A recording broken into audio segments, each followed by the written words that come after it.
দক্ষিণ চীন সাগর বিশ্ব বাণিজ্যের এক বিশাল করিডর। প্রতি বছর আনুমানিক $3 ট্রিলিয়ন বেশি পণ্য এই সাগর পথ দিয়ে পরিবাহিত হয়। এই অঞ্চল শুধু অর্থনৈতিক নয়, কৌশলগত দিক থেকেও অত্যন্ত গুরুত্বপূর্ণ।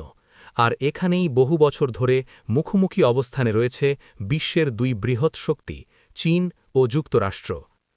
সাম্প্রতিক বছরগুলোতে একাধিকবার এমন পরিস্থিতি তৈরি হয়েছে যখন চীনা ও মার্কিন যুদ্ধজাহাজ খুব কাছাকাছি চলে এসেছে। কখনও ফ্রিডম অফ ন্যাভিগেশন অপারেশন বা FONOP এর অংশ হিসেবে যুক্তরাষ্ট্র তাদের নৌজাহাজ বিতর্কিত জলসীমায় পাঠিয়েছে। কখনও চীন সেই উপস্থিতিকে তাদের সার্বভৌমত্বের চ্যালেঞ্জ হিসেবে দেখেছে। তবে গুরুত্বপূর্ণ বিষয় হল, এই ঘটনাগুলোতে বড় ধরনের সরাসরি হামলার প্রমাণ নেই, বরং এগুলো শক্তি প্রদর্শন ও কৌশলগত বার্তা দেওয়ার অংশ। দক্ষিণ চীন সাগর কেন গুরুত্বপূর্ণ? এই অঞ্চলে রয়েছে সমৃদ্ধ মৎস্য সম্পদ, সম্ভাব্য তেল ও গ্যাস মজুদ এবং একাধিক গুরুত্বপূর্ণ সামুদ্রিক রুট।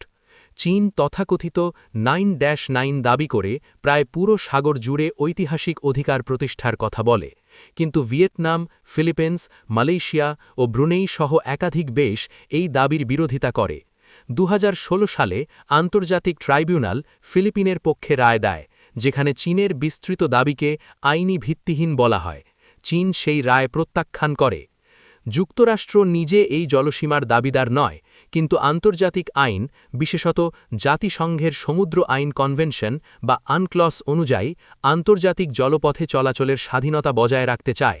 তাই তারা নিয়মিতভাবে FONOP পরিচালনা করে, যাতে কোনো দেশ আন্তর্জাতিক জলপথকে একতরফাভাবে নিয়ন্ত্রণ না করতে পারে। গত কয়েক বছরে একাধিকবার ভিডিও ও রাডার ফুটেজে দেখা গেছে চীনা ডেস্ট্রয়ার বা ফ্রিগেট মার্কিন ডেস্ট্রয়ারের খুব কাছ দিয়ে অতিক্রম করছে। 2023 সালে এমন একটি ঘটনায় দুই জাহাজের দূরত্ব কয়েকশো মিটারের কম ছিল বলে মার্কিন প্রতিরক্ষা দপ্তর জানায়। চীন দাবি করে তারা নিজেদের জলসীমা রক্ষায় প্রয়োজনীয় পদক্ষেপ নিয়েছে। এ ধরনের ঘটনার ঝুঁকি হল ভুল বোঝাবুঝি। সমুদ্রে উচ্চ গতির যুদ্ধজাহাজ, হেলিকপ্টার, নজরদারি বিমান সব মিলিয়ে এক ধরনের টান পরিস্থিতি তৈরি হয়। কোনো পক্ষ যদি ভুল সংকেত দেয় বা ভুলভাবে কোনো পদক্ষেপ ব্যাখ্যা করে, তাহলে সীমিত সংঘর্ষ বড় আকার নিতে পারে। যুক্তরাষ্ট্রের সপ্তম নৌবহর এশিয়া প্রশান্ত মহাসাগরীয় অঞ্চলে সক্রিয়। এতে রয়েছে বিমানবাহী রণতরী, গাইডেড মিসাইল ডেস্ট্রয়ার, সাবমেরিন ও উন্নত নজরদারি ব্যবস্থা। উদাহরণ হিসাবে আর্লি বার্গ ক্লাস ডেস্ট্রয়ারে রয়েছে এজিস কমব্যাট সিস্টেম, যা একাধিক মিসাইল ট্র্যাক ও প্রতিরোধ করতে পারে। অন্যদিকে চীনের পিপলস লিবারেশন আর্মি নেভি বা PLN দ্রুত আধুনিকায়ন করেছে। টাইপ 055 ডেস্ট্রয়ারকে অনেক বিশ্লেষক বিশ্বের অন্যতম শক্তিশালী ডেস্ট্রয়ার হিসাবে বিবেচনা করেন। এতে রয়েছে উন্নত রাডার, লং রেঞ্জ মিসাইল এবং বহুমুখী প্রতিরক্ষা ব্যবস্থা। চীন ইতিমধ্যে একাধিক বিমানবাহী রণতরীও কমিশন করেছে। তবে সরাসরি যুদ্ধের সম্ভাবনা কম, কারণ উভয় পক্ষই জানে বড় সংঘর্ষ বৈশ্বিক অর্থনীতি ও আঞ্চলিক স্থিতিশীলতার ওপর মারাত্মক প্রভাব ফেলবে। দক্ষিণ চীন সাগরে উত্তেজনা বাড়লে প্রথম প্রভাব পড়ে শিপিং ও বিমা খাতে। জাহাজ চলাচলের ঝুঁকি বাড়লে বিমা প্রিমিয়াম বাড়ে, ফলে পণ্যের দামও প্রভাবিত হতে পারে।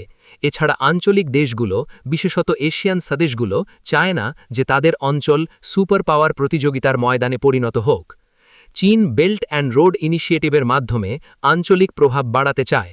যুক্তরাষ্ট্র ইন্দো প্যাসিফিক কৌশলের মাধ্যমে মিত্রদের সঙ্গে সম্পর্ক জোরদার করছে, যেমন জাপান, অস্ট্রেলিয়া ও ফিলিপিন। ফলে দক্ষিণ চীন সাগর কেবল মাসরিকময় কূটনৈতিক প্রতিযোগিতার ক্ষেত্র। বিশেষজ্ঞরা বলেন, পূর্ণাঙ্গ যুদ্ধের সম্ভাবনা কম হলেও গ্রে জোন কৌশল বাড়ছে, অর্থাৎ সরাসরি যুদ্ধ নয়, বরং সীমিত চাপ, নজরদারি, নৌমহড়া ও শক্তি প্রদর্শনের মাধ্যমে প্রভাব বিস্তার। এতে উত্তেজনা দীর্ঘমেয়াদী হতে পারে। তবে উভয় দেশের মধ্যে মাসরিক হটলাইন ও যোগাযোগ চ্যানেল রয়েছে, যাতে ভুল বোঝাবুঝি কমানো যায়। বড় শক্তিগুলো সাধারণত সরাসরি সংঘর্ষ এড়িয়ে চলে, কারণ পারমাণবিক শক্তিধর দুই দেশের যুদ্ধ বৈশ্বিক নিরাপত্তাকে ঝুঁকিতে ফেলতে পারে।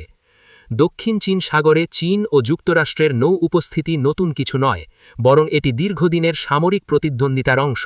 এখনও পর্যন্ত বড় ধরনের সরাসরি হামলার প্রমাণ নেই, কিন্তু উত্তেজনা বাস্তব। আন্তর্জাতিক আইন, আঞ্চলিক রাজনীতি ও সামরিক ভারসাম্যের জটিল সমীকরণ এই অঞ্চলকে সংবেদনশীল করে তুলেছে। বিশ্ব এখন নজর রাখছে এই প্রতিযোগিতা কি নিয়ন্ত্রিত থাকবে নাকি ভবিষ্যতে বড় সংঘাতে রূপ নেবে।